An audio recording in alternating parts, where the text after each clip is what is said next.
The big thing is that any sort of tasks have to be treated as the curriculum in motion. So your intention has to be really crystal clear. Make once, use lots. I'll put something together, send it to everybody and go, I've done this. You might like it. And then people will tweak it and share it. Chalk has an incredible hexagon designing tool, which I think has literally revolutionized the way I've designed hexagons. But being able to put core concepts in, or what I found really interesting was copying an extract of a text into Chalk and seeing what the AI pulled out as the significant hexagons.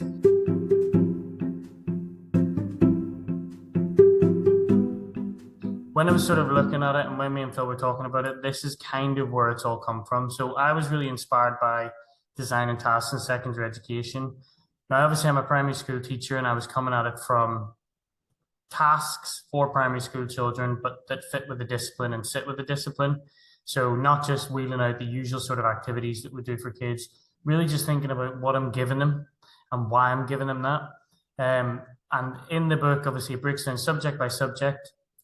Yes, it's secondary, but there's definitely things you can find within it that resonate, I think, particularly for a subject lead as well.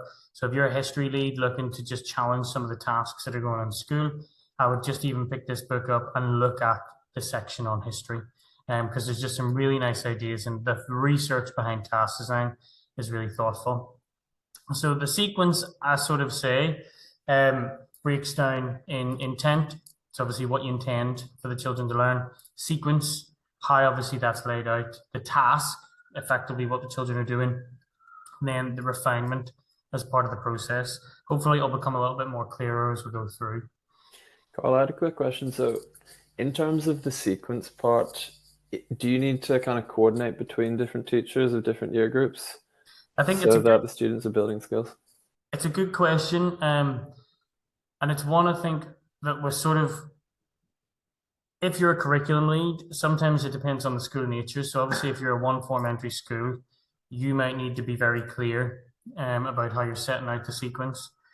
But if you're not a one form entry school and you're lucky enough to have other subject leads, or it's not just one person doing like three people's jobs, then there's different ways you can set it out. I would never mandate a very specific way to sequence, but I think it's really important to think about the sequence. So I would never say you have to set things out in a specific way, but I do think it's really important for the subject specialist, for example, to really have a clear eye about what the sequence is. So in our school, what we do is each subject lead plans out the sequence within the subject from year one right up to year six. So for example, our geography lead plans out what our geography sequence is in year six, even though she teaches in year two.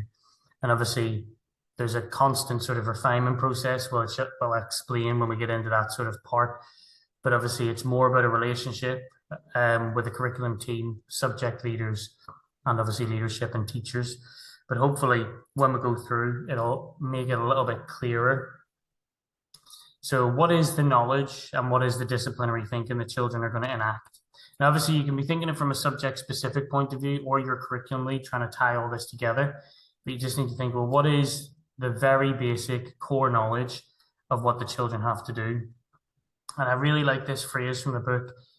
It's curriculum in the room. So that idea that tasks are the curriculum in action. It's in the room, it's live, it's being lived. So it should feel like that. And obviously Tom Sherrington often talks about the core knowledge. And I think that's a really lovely way to look at it. So we are making purposeful choices to select specific pieces of knowledge that we want our children to learn or attain to. The big thing is, obviously, we've got the national curriculum, we're taking it from there. But if you look at some of the statements in the national curriculum, it just basically says a post-1066 study such as, so there's quite a lot of vagueness in things like history. There's a bit more specificity when we're talking about science. But obviously, when we're looking at these sort of geography, concept-based structures, it's very broad. So whatever knowledge you pick, you have to be quite clear about the knowledge you're leaving out and why you're choosing to leave it out so that we don't have this sort of strange bias situation going on. And I think we'll have to remember to think of it because sometimes I'll see, so for example, not long ago, somebody came to visit and they brought their disciplinary knowledge, their substantive knowledge curriculums, and it was basically laid out in the 6 lessons of substantive knowledge, the 6 lessons of disciplinary knowledge. And not that it was being harsh, but obviously the conversation needed to be broken down and say, that's not how it works. Obviously, it has to be seen as this relationship between substantive knowledge and disciplinary knowledge. It's not like once the children have all the substantive stuff, they can do the disciplinary stuff better. It's a relationship between the two. It's kind of like a seesaw effect. Once you have one, you can do another better. But obviously, there's a relationship between them. So Mary Myatt always goes on about this idea that they're not just unrelated facts or elements that have to be just lined up. They hold each other together, and that's the real power of stickiness. So one of the things we felt was necessary was the real curriculum development and making sure that it's very clear throughout the years what the children are doing and almost having that sight on a page. Now, schools went mad and everybody's done roadmaps to death. And you can do a different way. It doesn't really matter, but it's having that really clear knowledge sequence and the summary of what you want children to know and do. Ultimately, what are they going to know and what are they going to do at the end of it? How do the sort of concepts overlap? How do they lay next to each other? And obviously with ours, you can call them roadmaps, knowledge organizers, but really it's just used to identify substantive knowledge, the things we want them to know. And then obviously we've got the disciplinary concepts within it. So for example, we then break each one down even further. So here we've got, this is our RE. So obviously the disciplinary concepts will be things like identity, belonging, community, and expression. Excuse me, and then being really clear about the end of unit outcomes. So when we're thinking about our intent, this is what we're thinking about. So what is it we want the children to know? Both the substantive concepts and obviously the disciplinary concepts. And then how do we want them to enact them? Now, your intention obviously is that curriculum in motion. So what is the knowledge and what's the disciplinary knowledge? So people will sometimes say disciplinary knowledge is things like in history, and I'll give an example in a sec. How historians know certain things. So how is it that a historian finds out information that's different to a geographer finding out information? And the example we often refer to is an artist versus a scientist.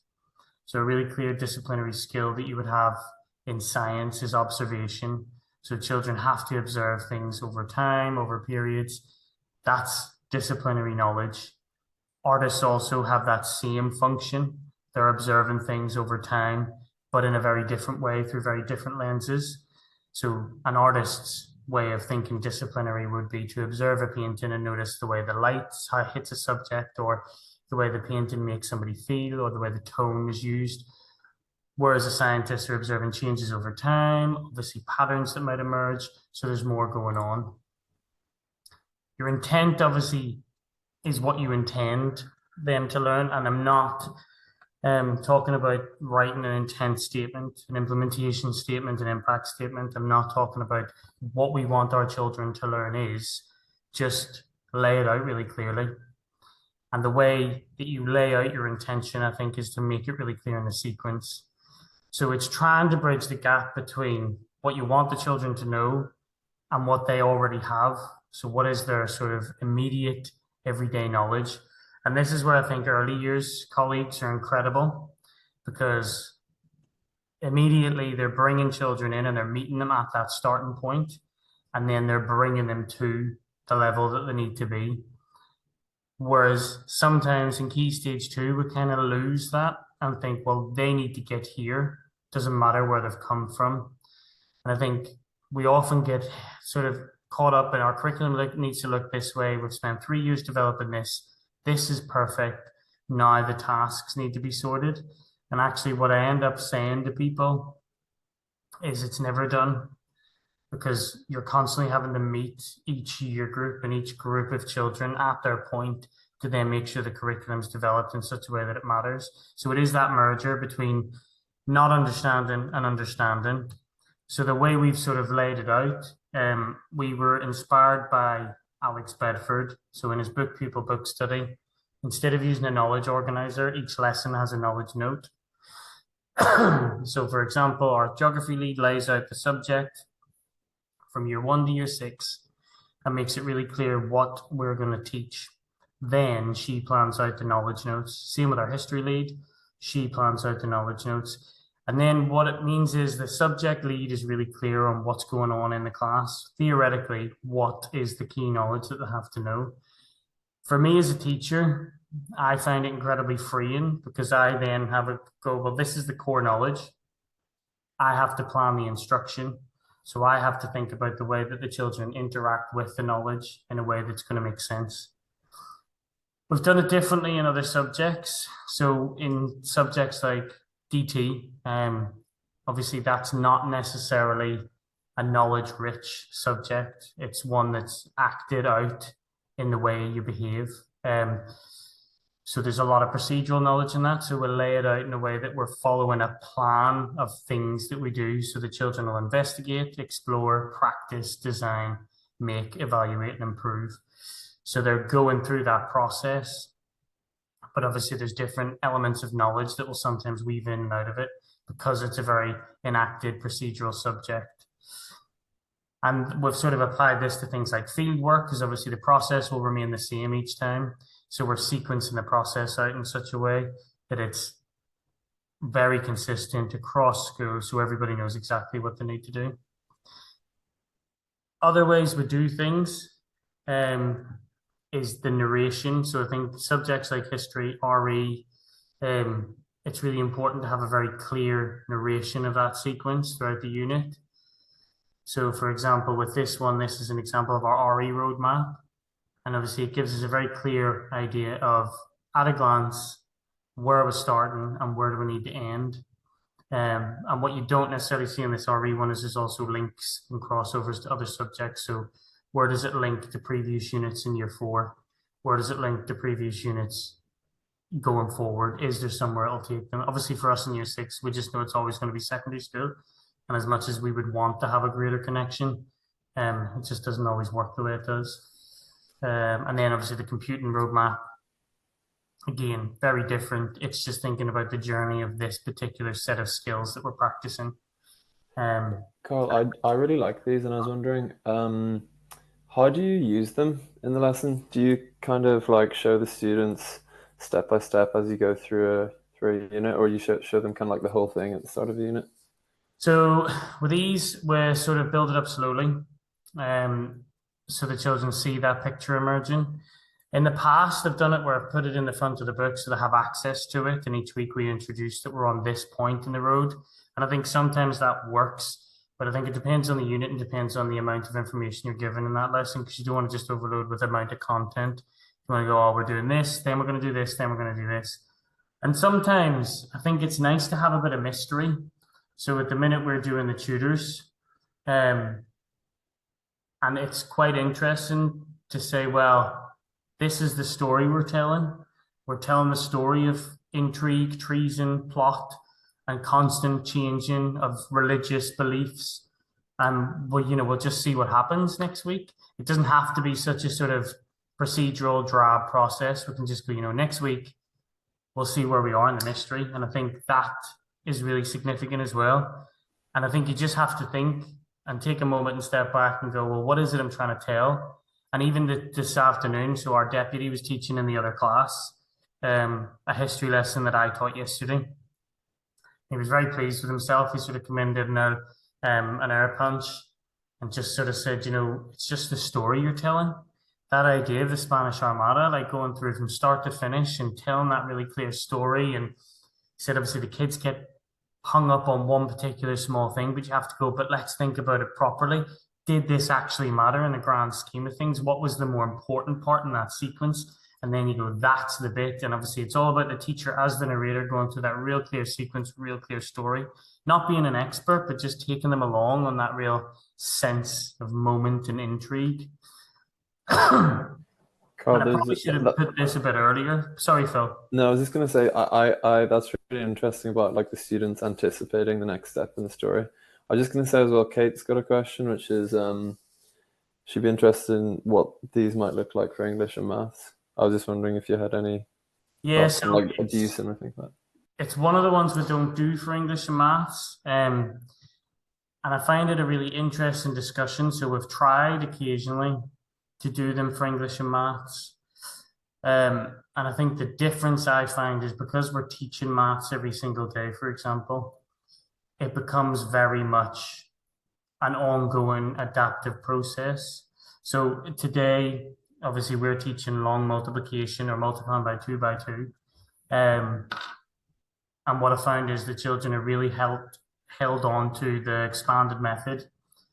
So I need the flexibility to go, we're going to take another two lessons on this because you're stuck on the expanded method and I need you to feel more confident using this particular tool. And one of the ways I explain it to the kids is you might not like it. So for example, long division is a perfect one. Some of the children know that they can do short division and get the same answer much quicker. But I just have to explain, this is a tool that we're going to teach you, and it's not a tool that you necessarily choose to use, but it's a tool you need to practice because sometimes you have to practice tools that you may not never need because you need to know which is the best tool for the job. And the only way to do that is to be able to experience some of them. And I think that's why we haven't done it in maths. We do have a framework, and obviously we follow roughly a similar sort of idea to White Rose, for example. But then what we found over the last couple of years is following that very rigidly ended up tying us in knots and feeling like we're going through a lot of unnecessary content that could be delivered in other ways. So in year 6, one of the things that is a lesson in some of the schemes is the rules of divisibility. So knowing that if I add all the digits together and divide it by 3, then I know that it's divisible by 3, blah, blah, blah, blah. I don't think that's a lesson. I think that's something you can do periodically in something that we use as the key instant recall facts. So we give 10 minutes on a Monday, Wednesday, and Friday to go through those really basic key skills that you practice. So rather than saying you're going to have a lesson for this, a lesson for this, a lesson for this, broadly, these are the things that you have to hit. And that's kind of what we do. English, we follow a text-based system. So obviously we choose a book and that book informs our writing. So we build up to each piece of writing we're doing. So at the minute we're doing treason because it works really nicely with the tutors and obviously the time period. And we find it adds a little bit of extra information to the children. So they've got a wider context of Tudor England as well. But it's not a history book and we don't really draw on it so much in history. We make the occasional reference. But where we do have a very clear plan is our grammar scheme, which is planned out with our English lead. And the idea is she's made it very clear which objective that we need to focus on and which term. So we're revisiting punctuation for contractions. So we'll do 2 weeks on that at the beginning of every English lesson.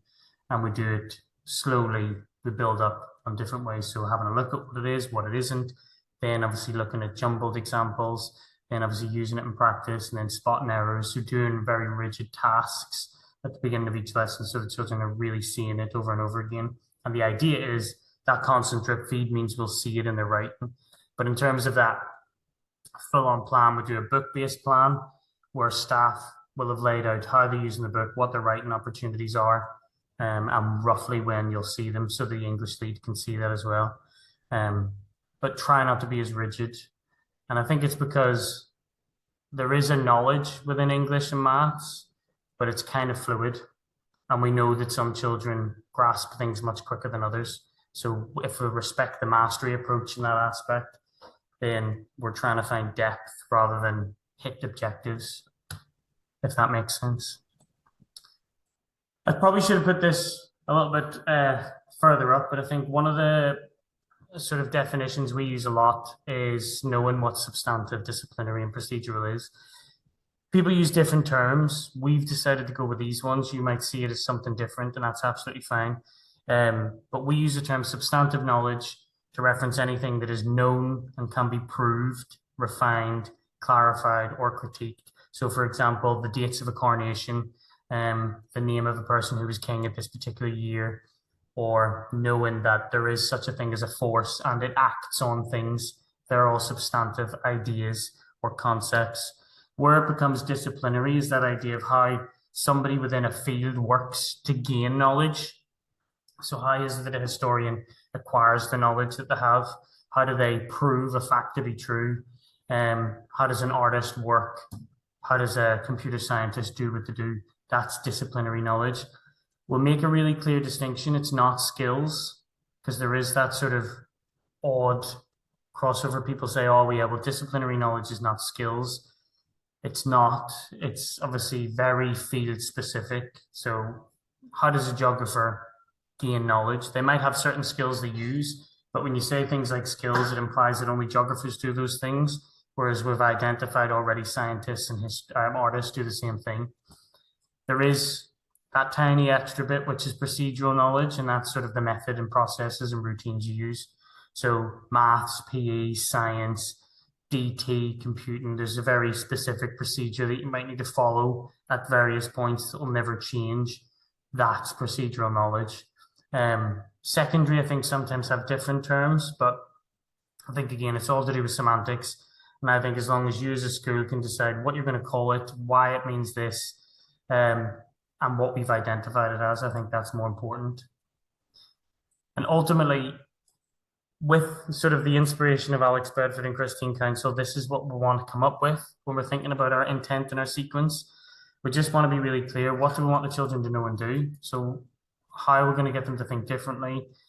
How is it going to be different to what they did before? And ultimately, what's the outcome? So we want them, you might change it, but we want them to question, reason, and explain. So our job is to find truth and create fascination and make it really irresistible to learn, not just here's some facts, write it down in your book, or here's a map, color it in. Obviously, it has to be really tangible, it has to be interesting in order that they can form an opinion, create it, and communicate it. And I always come back to a boy in year 5, year 6, 2 years ago. And he said, well, you just tell me what to think. And I said, no, I don't. I don't tell you what to think. I tell you things and you should form your own opinion. And when we're talking about the Syrian refugee crisis and obviously that whole conflict of should people come over or shouldn't they come over? And that was the idea. So he felt that I was just telling him what to think. And I said, no, you should form an opinion. I'm just giving you the evidence and the information in which you can create an opinion, but it has to be based on fact, not just, well, I think so. And I think that's the difference. The substantive knowledge is the real bridge in saying there is fact, there is provens, and we'll have to go for it. And obviously we're seeing that more and more now where opinions are being presented as facts all the time and children are consuming and at such a rate that we're almost trying to get them to think differently without giving them the knowledge. So there always seems to be a conversation that comes around about the children are being prepared for jobs that don't exist, or there's 21st century skills we're not teaching them. And I just think we're having the wrong argument because there are just things that children should know in order to form an opinion. And I think it's not about saying they need to know about the tutors. It's about what is it in this particular unit about the tutors and the disciplinary concept that's going to build a layer of knowledge that'll serve them as a sort of framework for every other thing that they do next. So it's about making a real foundation of intrigue and interest and exploration. So obviously I just put these in as sort of examples of the types of objectives we sort of deal with in history, science and geography. And just generally how broad they are. They're a bit paraphrased, but obviously science, we've got explore properties in different materials, understand how they can be changed. History, understand the importance of the Roman Empire and Britain and its legacy in terms of culture, architecture, and governance. And then geography, investigate physical and human characteristics. But it's all really boring. It's all very curriculum speak. But how we turn that into something that the children are interested in. And it's avoiding the sort of pizzazz. And I know that sounds counterproductive, but we often want to have this sort of jazzy hook lesson. But what we need is to think about what is the character arc. And I always go back to my comics and think if I was taking the tutors this unit and it was Peter Parker and it was going on this journey through this lovely graphic novel, what would the journey be? Where are the obstacles? Where are the sticking points? And where is the point where all this comes together? What's the origin? What's the arc? And what's the end point? And I think that's the thing you have to think about. It's trying to bring clarity to a really complicated mess. So when we talk about sequence, that's what we're looking for. We're looking for the origin point. We're looking for the key moments your character's going to experience. And that character could be volcanoes if you're teaching geography, or that character could be, you're doing the tutors. So what are the tutors going to experience? And this is where we get into the sort of meat, because my role came about in school because our head teacher was frustrated with the types of tasks children were doing. They spent 2 years developing the curriculum. They felt that was in a decent place. They had a really clear understanding of what they wanted children to learn. They had a really clear understanding of what they wanted children to do with the understanding and the knowledge. But it just didn't look like they were doing anything in the books other than colouring in maps of the Anglo-Saxons, turning history lessons into English lessons, constantly writing up scientific investigations, or just taking loads of pictures of investigations and sticking them in the books.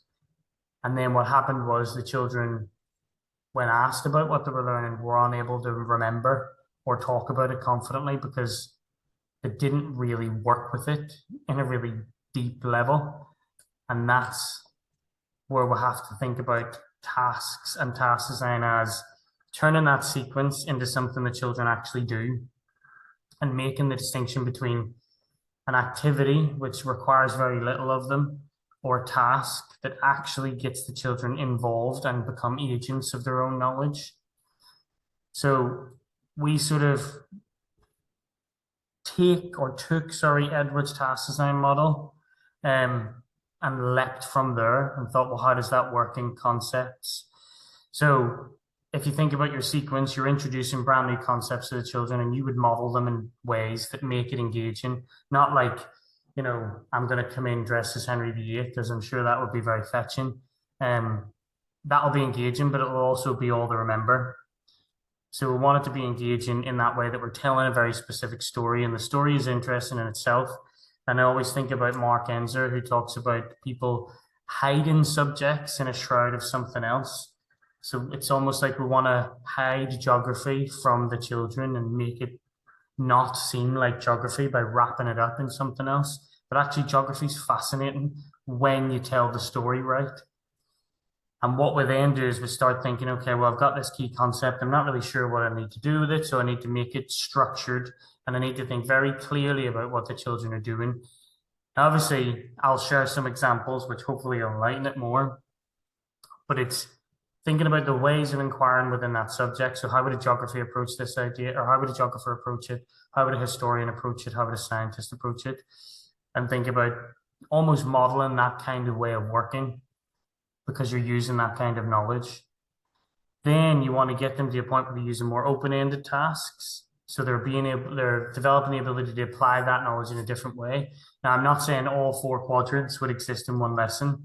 They might, depending on how much prerequisite knowledge they have. So if you're doing something where you know full well, based on previous years or the last couple of weeks of your teaching, the children have got to a point where they can go back and forth between new and previous knowledge and understanding, that's absolutely fine. You know them best. But it's thinking, how can they apply this to another concept? So, for example, today in science, we were doing the blood vessels, and one of the tasks was 3 different arrows that were presented slightly differently, darker, wider, and the children had to use the lessons and the understanding of the sequence of learning so far on blood vessels and the circulatory system and think, well, I think that arrow is a vein because, and it was quite interesting the differences the children come up with. So one of the arrows was thicker and brighter. One of the children said, well, that's definitely an artery because it's facing upwards, so it's going towards the heart, no, down away from the heart, I think he said, and it's wider because it handles higher pressure. But then another child said, well, I think that's a vein because I know that it's wider inside veins, so they've got greater space inside. And I thought, oh, well, I suppose actually that's good justification, and that's their application in a new way, obviously in a more open-ended task. And that basically brings about this sort of demonstration of key concepts within the history. Now, I felt that Edward's task design was a bit complicated. And I think really just asking yourself, what is the demand? And I think if you think, okay, I'm sat here, I've planned my history lesson, I don't know what the children are going to do, I'm going to go to Twinkle or I'm going to go to another resource website and I'm going to just add that on to the lesson. And you just have to question, what are they going to be doing and how much are you demanding of them? Because ultimately, I would argue if they're not thinking, they're not learning. They're just going through the motions. Carl, I just had a quick question about this. And also, if you have a question, please put it in the chat and I'll ask Carl as we go along. But my question was, how do you work out what the demand is on the students? I mean, I guess you could just look at the task and kind of work it out from the task, but I was wondering whether you ever feel it's necessary to actually like complete the task yourself. I think it's a really interesting question, actually, and it always makes me think of a lecturer I once had. Now, he was talking specifically about maths, but one of the things he said, and I used it a lot as a computing lead, to try and get people off a scheme of work. And he said, you have to do the maths.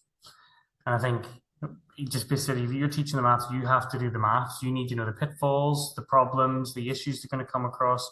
You effectively have to walk through the task. You might not have to spend the 2 hours that the children will be doing thinking, because obviously you're not the novice, you're the expert or the perceived expert because you've done a bit of planning one afternoon, so you've got an idea of what you're doing. But often I'll walk through the task mentally, or I'll just have to think, well, and I do it almost like at a micro level as well. So I sort of think if I had a double page spread, how are the children going to use this space to think? Because that's kind of how my brain works. So you might be a doodler, and I was always really inspired by Oliver's work on making space to think outside of the brain. And obviously, coming from Annie Murphy Paul as well, the extended mind, which I'll elaborate on a bit. But that idea of walking through the task is really important. You might not need to actually physically do it. You might just need to mentally walk through it and think, well, I know such and such is going to do this. And even now, I can think of times when the kids will, you know, that they'll say something because of something's on the slides or because of something you're going to say, and you think that's going to be one of the things that the children remember, and you're going to have to go, now remember, this is not about, or like when we're doing the circulatory system, the constant reminder that we don't have blue veins. Our veins are just blue on diagrams to represent the deoxygenation. And that's tricky because children will leave primary school convinced that your arteries are red and your veins are blue. And because it appears blue on their skin, it's almost like a misconception's been reinforced. So it's knowing that there's points that you're going to have to correct. And I don't think you can do that if you're delivering somebody else's lesson. And that's why I always refuse to give planning out. And I know it sounds really harsh, but people will sometimes message and go, oh, can I have your slides for this and that and the other? And it's because you've not walked through my thinking process. And I have a very specific way to plan, as everybody else does. And it's why I don't really like schemes, because I find myself tying myself in knots trying to fit the box that that person's given me, that I don't really know how I'm going to deliver it and how it makes sense to me. So 100% walking through the task, walking through the lesson so that you can understand what they're going to experience. And if you can, give yourself a bit of time to almost just sit in the room sometimes, if it's a very specific lesson with specific multimedia, just so you know how it's going to be experienced. And a perfect example is doing a scientific investigation and you're putting them in groups of 5 and think who's going to be the weak link in that group and what are they not going to do and how's that going to impact the group, and little things like that, which is just, it's admin, but it's important admin. So I sort of touched upon it before, but when I talk about Oliver's work, one of the things I talk about in tasks is that idea of selecting, organizing, integrating, and performing. And it comes from the idea of generative learning, but basically giving children a framework to think on, I think is incredibly important. And if you think of some of the most vulnerable children in your class, a blank page is frightening. And if you're expecting them to write a page of writing with nothing more than a few stem sentences, you're going to find that really difficult. So I think giving them opportunities to collect information, sort it, and then organize it is incredibly powerful. And obviously, I've got examples of how we would do that based on some of the tasks. So obviously, Chalk has an incredible hexagon designing tool, which I think has literally revolutionized the way I've designed hexagons. But being able to put core concepts in, or what I found really interesting was copying an extract of text into Chalk and seeing what the AI pulled out as the significant hexagons. And I thought that in itself was a really interesting lesson to unpick this extract of the text, and well, even challenging the AI, getting the kids to think, well, this is what it pulled out as an important feature of this text. Do you think this is an important hexagon, or do you think you should have a different hexagon? So I almost thought, oh, you could have a blank one, have a couple of blank hexagons, and think, which of these would you discard? Because we're selecting, we're collecting, and we're culling, and which of these do you think are more important? And I think that's really effective. And we do that obviously with this example here with the Anglo-Saxons. Just I generated the hexagons based on key concepts that they sort of came across within the unit. And people always ask me, how do you know what should be a hexagon? And it should be something you've taught them. It should be a word you've taught them. It should be a concept you've taught them. It can't be something random they've never experienced, because then you're expecting them to do something with nothing. Or even the zones of relevance, which again is one of our favorites. And it's just the idea of being able to sort something into most or least relevant, or not relevant. And that idea of sorting is really powerful. And I always tell this anecdote because I think it's just incredible. Our deputy head was teaching maths with a group of children in year 6 who just needed a little bit of additional time and slower pace. And the week before, we were doing a problem solving lesson, and the teacher had taught the children how to unpick a mathematical problem using the zones of relevance. And they were basically thinking, well, which part of the problem is relevant or not relevant? So which part of the problem would I move and which part of the problem would I keep here? And what she found out was loads of the kids obviously really took that on board. The week later, when our deputy was teaching a maths problem, one of the girls just went, Mr. Shepherd, that's not even in the circle, that bit. He obviously wasn't in the original lesson. He hadn't got a clue what she was talking about. But then when he unpicked it, obviously she drew that on a whiteboard. So this child, who obviously is vulnerable, finds maths particularly challenging, now has a mental model in which she can physically sort information that she didn't have before. But we're constantly giving the children blank whiteboards to do working out on. And I think that's the really powerful thing about being able to sort and integrate information. So like, to give you examples of how we would do it in science. So that's the unit that is sort of broke down. So when we're thinking a sequence, that's kind of a rough idea of how I would break it down. So the unit was a massive broad spectrum of materials. I would do something like an introduction to materials, properties of materials, changes, materials, and then nature. You might do something different. These are the kind of tasks I'd be looking to do with them. So identifying and classifying is an obvious one. You need to know what materials you're talking about and whether it's a material and whether it isn't. And then testing. So when you're talking about properties, how are you going to test these properties? Making observations to notice changes, and then sorting information based on the sort of criteria we've now developed. That then looks like this in tasks. So in key stage 1, you might literally be sorting tasks into baskets, matching things with labels that the children will know. And often one of the things we'll find, and when you kind of talk, Phil, about doing the tasks, doing the maths, being able to know that, and I'm a pedantic child, I know I was when I was at school, if you show me a picture of a chair and tell me it's plastic, but it has metal legs, I'd be going, well, it's not plastic, it's got metal, so which part are you talking about?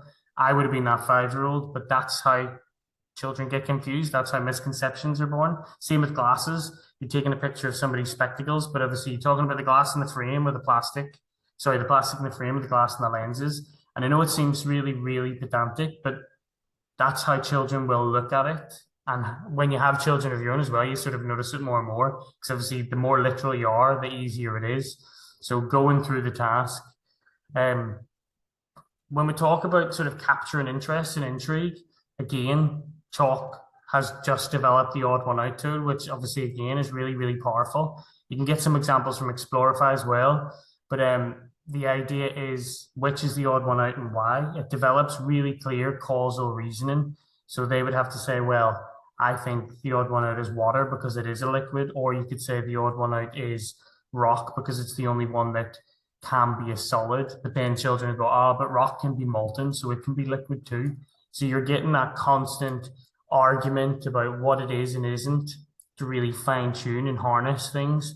That's really, really high quality discussion, really, really high quality thinking, just from 3 random pictures.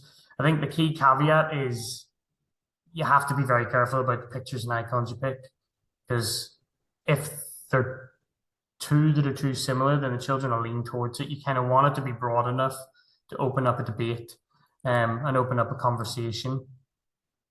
Things in science is procedural. So one of the things I did was just use a time-lapse camera and record me dissolving salt on the hob, just because we weren't able to do it in class. So it just recorded the video and it got the children to watch it over and over again and just make observations about what was happening. So Mr. McGrath had poured a ton of salt into his pot and he's just boiling it over the stove. What do you see happening? Why do you think it's happening at this point? Did I stir it? Did I not? All those kind of things. And it was just really interesting.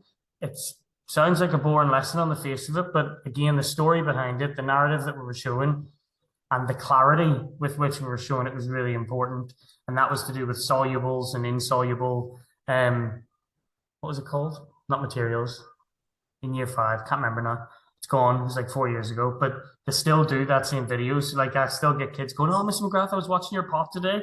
It's like, oh, right, okay. Clearly that was a winning task then. Obviously the way in which you can use the hexagons can change. So I thought this was really interesting. The children, the year 5 team had done solute, prediction, observation, and soluble. So they started with salt, then they did the prediction. What was the observation? And did they decide, was it soluble or insoluble? And again, it's a framework. They've got the frame, they just follow the pattern. And that's a scientist's procedural approach, but using the hexagons to sort of display it as a really thoughtful task. And it just frees up their thinking because they're not having to explain what to do and they're not having to remember it every time. They just go, "Oh, well, I know I'm doing this." And then you could do another one and another one. And then they can closely observe some other ones. And then the 3 heads, everybody's favorite. Which again, Chalk has just developed a model which can just create these instantly. So I just think there's so many different ways now we can come up with so many different thinking tasks. And again, I think the beauty of Chalk, for example, is the ability to edit it, that something like Twinkle maybe doesn't provide. So you get something, it's attached to the scheme and you feel less inclined to edit it, but you're getting a high quality objective linked task that you can then edit and improve. So obviously that would be science. I'll whiz through history. Obviously things like the Roman Empire, introduction, invasion of Britain, contributions, legacy. You're talking things like chronology, change, impact, significance, consequence. So you would do things like this. So timeline, really immediate, building with multi-link, something that was inspired by Mr. T, primary history, big fan of chronology, really important building timeline so the children can see the concurrence, see that overlap. And not just doing timelines and things like multi-link, but also timelines of tools. So I found this, and obviously it shows you the age of the Stone Age axe rock. So it shows a progression of tools. That's also a timeline. I'm a huge fan of time maps, or I think the new one is history maps. But just this task in year 5 was to look at the change in Roman Britain over the course of a period. So what's changed, what stayed the same, why? Just a continuity and change task. Really simple, but it's observational. And then again, which is relevant, which is less relevant. And you can constantly see the same frames coming up over and over again because we're reinforcing the same ideas. And one of the things that we often talk about here is make once, use loads. So make a model, make a frame, use it loads. Make once, use lots. I'll put something together, send it to everybody and go, "I've done this. You might like it." And then people will tweak it and share it. And again, using the hexagons to talk about the consequences of Romans leaving Britain. So the Romans leave, government collapses, infrastructure falls, the army's left. What other consequences are there, or are there any further consequences? And then the last one, we'll look at some examples in geography. Again, I know I'm talking quite quickly, so if you have any questions, I'll just pop them in the chat. So this, obviously, we'll be looking at UK regions, for example, mainly a year 2 objective. So looking at the UK, physical features, human geography, economic activities, and environmental challenges. And one of the things I disagree with is taking the children on a local walk down your street to look at physical and human features, because if we walk down our local street, we'll see lots and lots of human features. The only physical features you'll see are the trees that were planted by humans. So it's not, I think, the best example of physical geography. I'm a bit argumentative and pedantic about it, but I think for me, physical geography should be the things that physically occur, not are planted by humans. And one of the arguments that reinforced it was there's a river in Newcastle that one of our teachers wanted to go visit, but it was a man-made river. So our geography lead was like, absolutely not, because it's not an example of a river that naturally occurs. It's been forced to be there based on man-made features. If that's what you're planning on doing, if your unit's on the impact of human activity on natural geography, then that makes sense. But I think you have to do your research, you have to walk through the information. So geography tasks, identification and labeling is absolutely fine, particularly when we're talking about Key Stage 1, because they need to know. And one of our geography colleagues, Julie McGrath, who did a network meeting with me a couple of months ago, she's a huge fan of children identifying the outlines of countries and being able to understand that that country looks that way for a particular reason.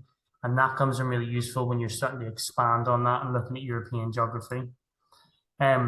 Using an atlas, again, also really important, but making sure we don't overwhelm the children with random information, or just to pick up the atlas, have a little flick, be really specific about where you want them to go and find the information, because using an atlas, again, is a very specific skill.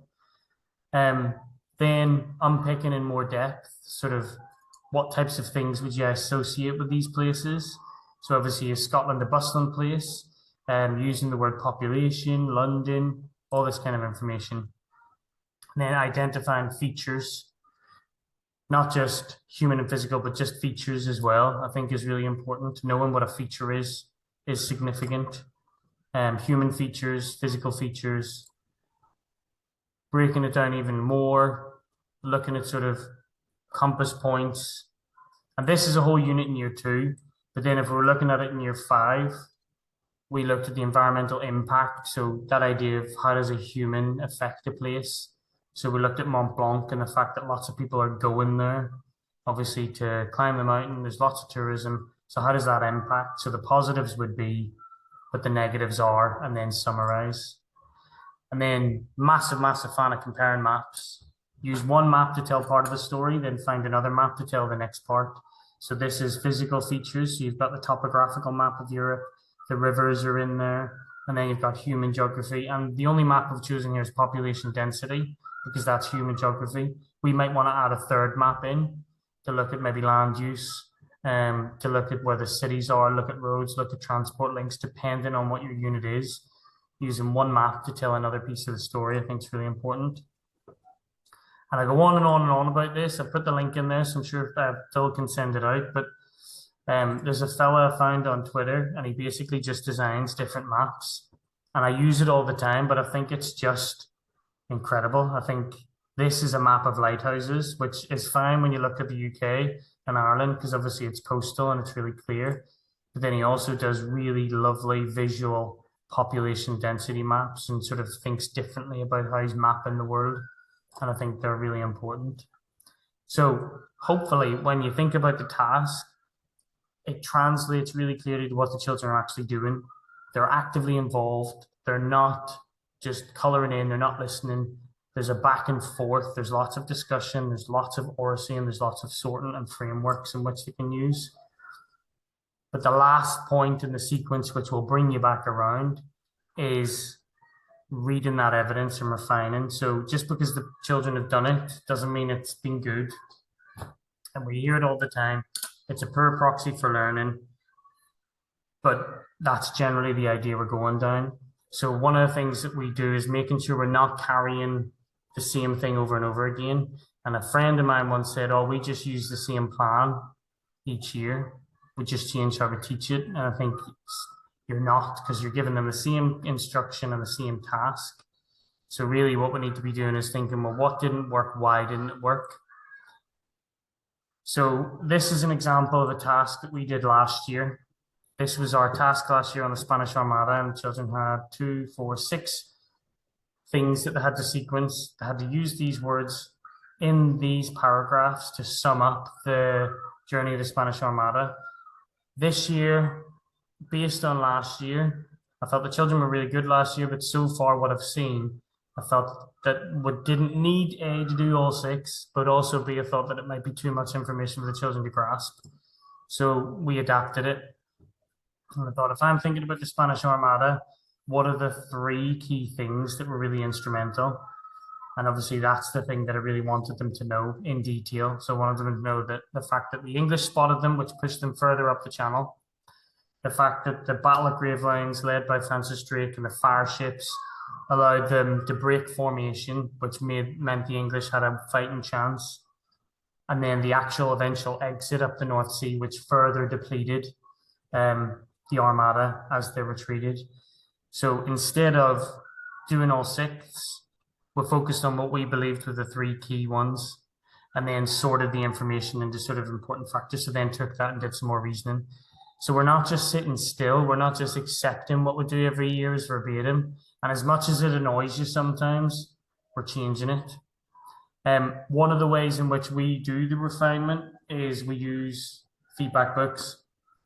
So in our wider curriculums, I mean, all our subjects, we use feedback books, so we don't do as much heavy writing.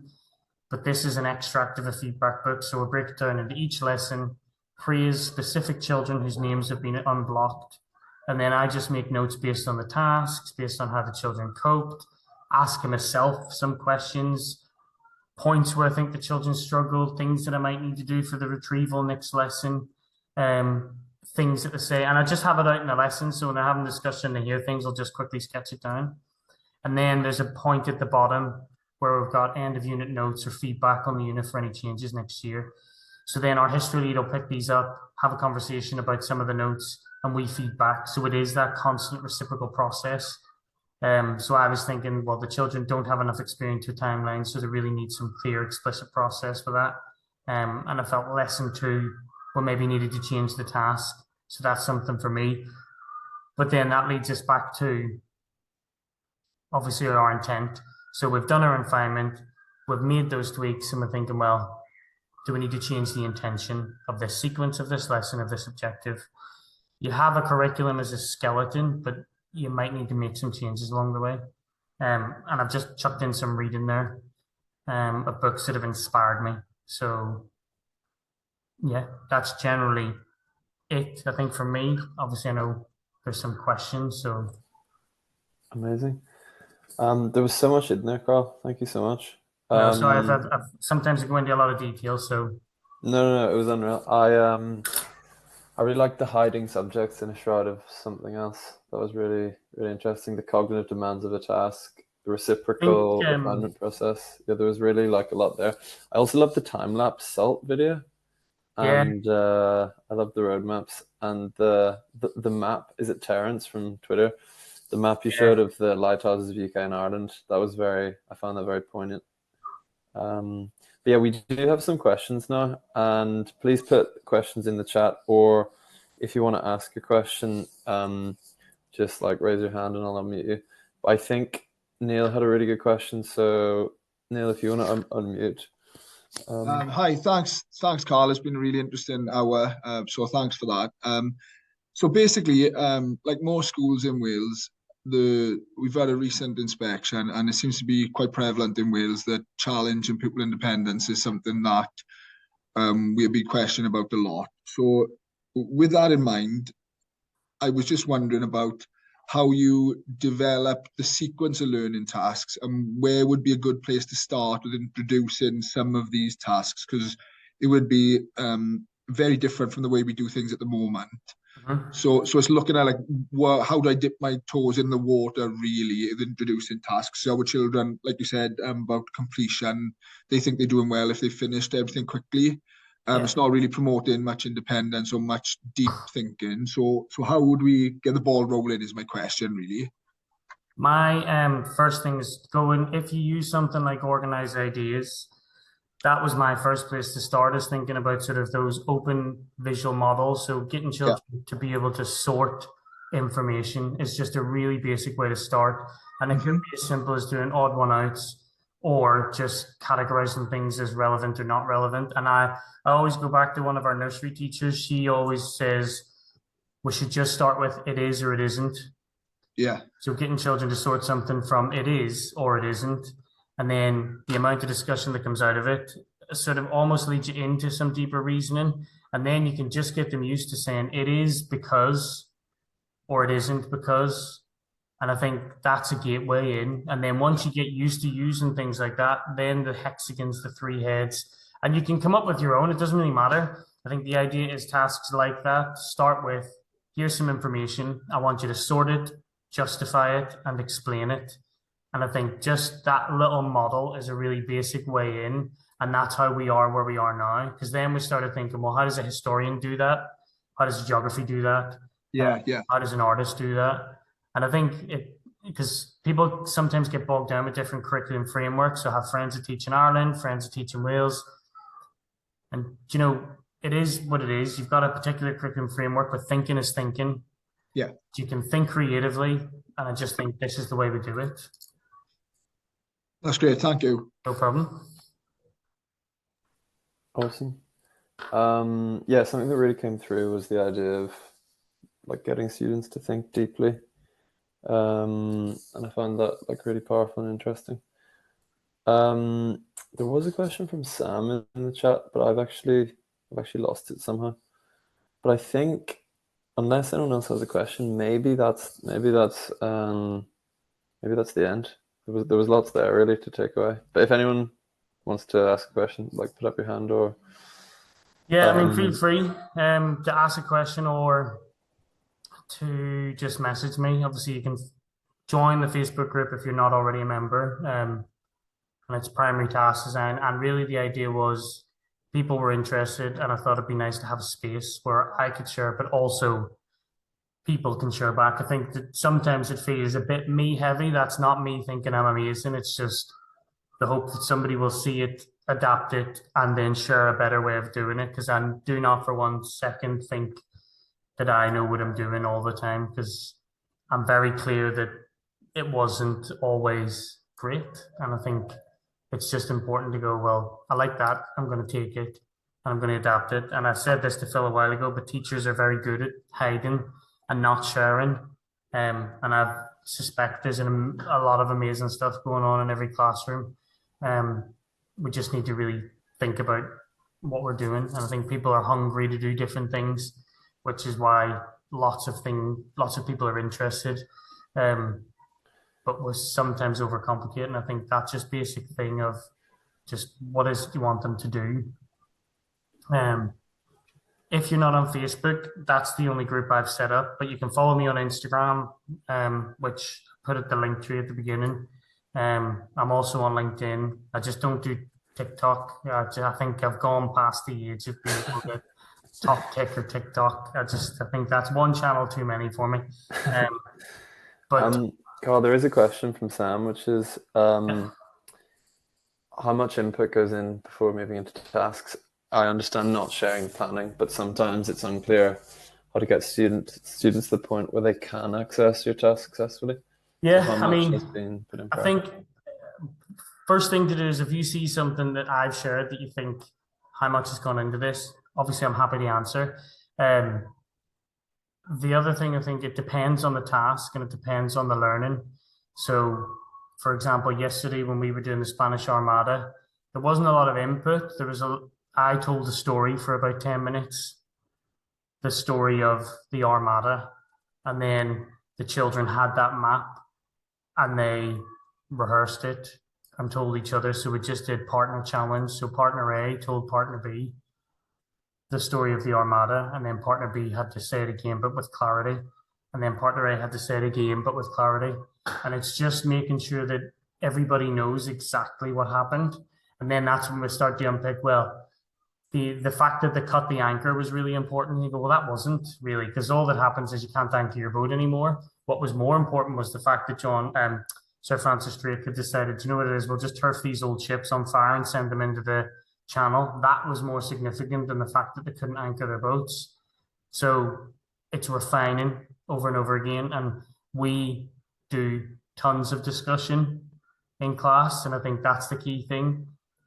I sometimes do more teaching with like 5 slides and a couple of animated GIFs. So an example of that would be the heart. So when we're looking at the chambers of the heart, there was just a really high quality GIF of blood coming in and out of the chambers. And I just had that on the screen and we talked about it. And then I gave them the vocabulary and we tried putting it together, and then we shared some examples, and then I did it again. But our history, geography, science lessons are always about an hour and a half in length. It's only things like computing, for example, that's usually about an hour. But it really just depends on the lesson. It depends on the knowledge. And it depends on the outcome you want. Obviously, if you want something a bit more detailed, then it might need a bit more oracy, a bit more discussion, a bit more refinement. And it might just need a bit more classification and sorting. It might just be, oh, I'm moving this to here. And I told my partner that I'm doing this. So one of the things we use a lot is stick and twist. And obviously getting them to justify why they're sticking and why they're twisting. And that takes a bit of time. But we moved away from pages of writing. And one of the things that we first found, and it was a question that got asked a lot, was you're not doing lots of extended pieces of writing in history, geography, and science. But my pushback and argument was, but there's more quality in that 2 sentences than there would be in a whole page if we'd done it normally. And I think that's the difference. There's specific vocabulary used in the right context in little detail, I think is far better than a page of nonsense. So hopefully that answers your question. But if you need to, you can send me a message, and obviously I'm happy to elaborate more. There's a few more questions. Should I give you them all at the same time? Yeah. One is, so there's three questions. One is, are year 3 class going a local walk around the estate in geography to look at human physical features? I agree about the physical features. What else would you recommend? I think usually little nature walks are good, but you have to look at the history. Sometimes you just might not be able to look at the most obvious physical features. So it just takes a little bit of research and being more specific on what it is that you're looking for. So like, for example, ours was down the high street, and the only physical features are the trees. But I think you can find other examples. So we have a woodland in our school, but it is only a woodland, not by design, but because it's just full of weeds and shrubs. All we've done is cleared a bit of a path. I think that's a very good example of a physical feature because it's naturally occurring, because it's there because it's there. And obviously the nature comes. And it depends on the age. Obviously there's other examples of things like, if you want to look at the fact that we are putting wild spaces back in, then you can add an element of that in. But I think it's being clear, like Tom Sherrington says, what's the core knowledge and what are you leaving out and what are you deciding to put in? So if you want to talk about rewilding as part of it, you can actually make that part of the conversation and say, well, actually, we didn't notice any physical features based on our definition. Why is that? Where do you think they might be? Is there somewhere where they've tried to put that back in? And I think that's far more powerful than just, oh, there's loads of trees there. That's obviously physical because it's a tree. When you could say, well, that's only there because people have planted it. Why have people planted it? Blah, blah, blah. Because I had a conversation with the year 5 teachers last year, and I think they were a bit skeptical about doing a walk and looking at houses to see if you could see solar powers, solar panels, electric charging points.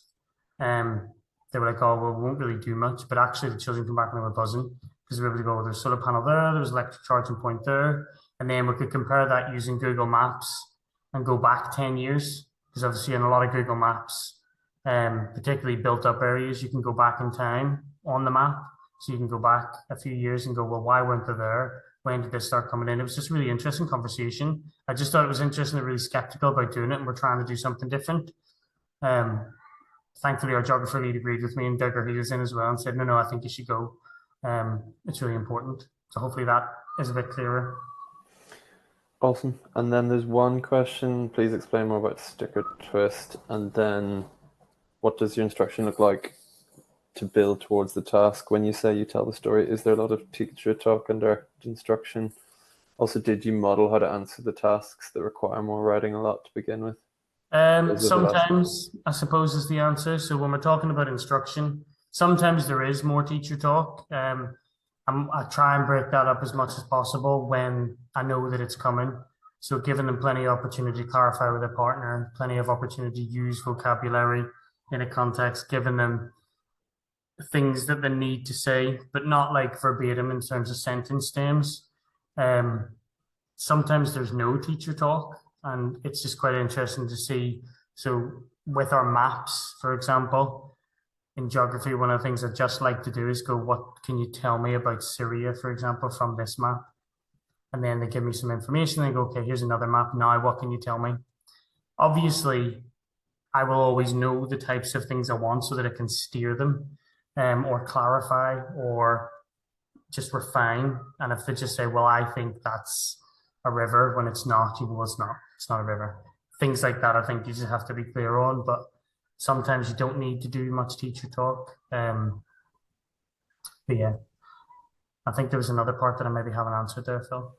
There was just one last question, which was about the sticker twist. Yeah. Just explain a little bit So more sticker about it. twist, it was basically it's you give them a statement. So a lot of the time I say, Mr. McGrath says, blah, blah, blah. It might be Mr. McGrath says, rocks will never be a liquid because they're a solid. Do you agree with Mr. McGrath? Yes or no? Why do you agree? Using evidence.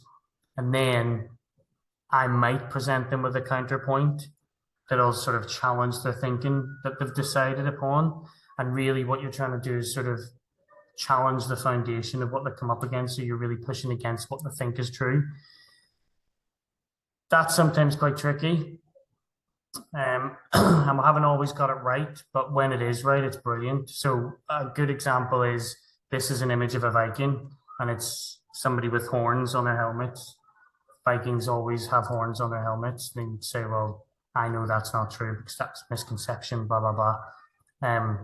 But then you can present a different counterpoint. But if you can look on our Facebook page and just type in sticker twist in the search bar, and it'll bring up some examples of sticker twist tasks. I quite like them, but again, one of the things I end up doing loads is go, oh, I love this. I'm going to use this for this lesson. I plan a task and then go, doesn't work. And then I'm left with this floating task that's just sort of in the ether and purgatory that I just eventually have to find a place for. And you will, but I think it's being brave to go, oh, that's not going to work, and then move on to something else. And sometimes that happens too. And I have to go, nah, it's not going to work. I'm going to have to do something different. So yeah. Amazing. Thanks so much, Karl.